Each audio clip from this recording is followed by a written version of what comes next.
المديرية العامة للأرصاد الجوية هبوب رياح قوية مع تطاير الغبار غدا الأحد.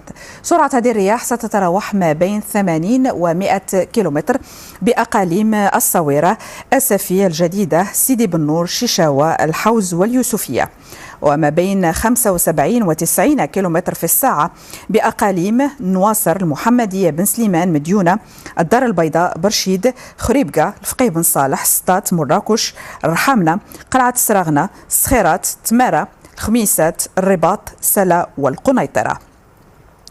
ويرتقب أيضا هبوب رياح قوية مع تطاير الغبار سرعتها ما بين 80 إلى 100 كيلومتر في الساعة من الساعة 4 بعد الزوال إلى منتصف الليل بأقاليم المضيق، الفنيدق، تطوان، الحسيمة، العرائش، شفشاون، فحص أنجرة، وزان، طنجة أصيلة، سيدي سليمان وسيدي قاسم. لك نتوجه إلى الصويرة، بالتحديد جماعة تلمست، حيث لقي شخصان مصرعهما فيما أصيب العشرات إثر حادثة انقلاب حافلة لنقل المسافرين. لمزيد من المعطيات نتابع هذا التصريح للدكتور محمد بن جلون عن مستشفى سيدي محمد بن عبد الله. نتابع. جميع الحالات تم استقبالها في المستشفى